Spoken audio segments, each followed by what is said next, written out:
لوگ بہت مرتبہ اس سے گزرتے ہیں کہ ایاک نعبد و ایاک نستعین، لیکن بہت کم ہمارے علم، ہمارا وقت، ہمارے دانائی، ہمارے توجہ، ہماری کیفیت بہت کم ہمیں یہ وقت میسر کر دیتا ہے، میسر کر سکتا ہے یا کسی کو میسر ہو سکتی کہ جو وہ اس بات پہ رک کر کے اس کو معنویت کی طرف محسوس کرے کہ جس طرح اب مثال کے طور پہ اگر دیکھا جائے، کسی سے پوچھا جائے کہ ہر چیز کے بنانے کا کوئی حکمت ہے، کوئی مقصد ہے، اس کی کوئی منزل ہے، تو سب سے پہلے ہم یہ لے لیتے ہیں کہ انسان کے بنانے کا کیا مقصد ہے۔ تو اللہ تبارک و تعالیٰ نے بہت ایک آیت میں اس کو صاف کر دیا کہ وَمَا خَلَقْتُ الْجِنَّ وَالْإِنسَ إِلَّا لِيَعْبُدُونَ، میں نے خلق نہیں کیا انس اور جنس کو إِلَّا لِيَعْبُدُونَ، مگر کہ وہ میری عبادت کرے۔ تو مقصد تمام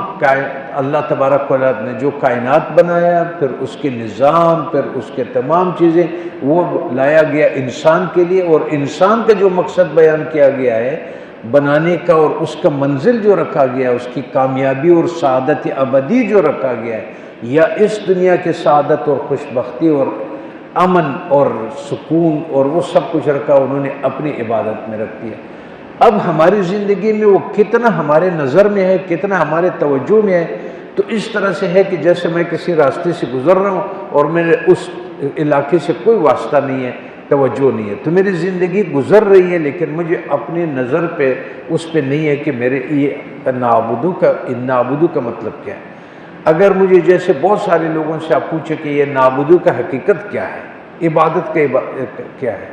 تو اس کو اتنا ہی پتہ ہوگا کہ عبادت کا تو یہی ہے کہ میں جا کے نماز پڑھ لوں، یہ ایک عبادت کی شکل ہے اور اس کا وہ ہے۔ اس کے بعد لیکن ہمارے رسول اکرم صلی اللہ علیہ وسلم سے لے کر کے جتنے بھی ہم تک آج تک جو کتاب اور جو راستہ جو بزرگان سے ہمیں ملا ہے، تو حقیقت یہاں تک پہنچی ہے کہ ان لوگوں کے عبادت کی حقیقت کو سمجھیں، اور انہوں نے استادوں سے اللہ کے فضل سے اور کرم جب اس پر ہوا تو ان کو وہ استاد ملے، ان کے دل میں وہ شوق پیدا ہوا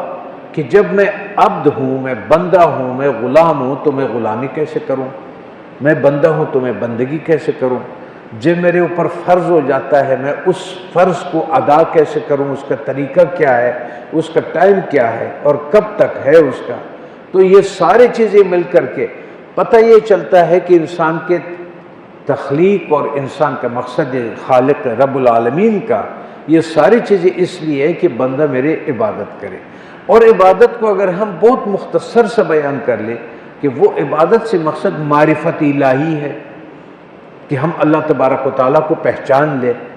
تو پھر جب ہم پہچانتے ہیں، معرفت حاصل ہوتی ہے، تب اللہ تبارک و تعالیٰ کی عبادات کو بھی بجا لاتا ہے اور اس سے مکمل طور پہ اس سے مستفید اور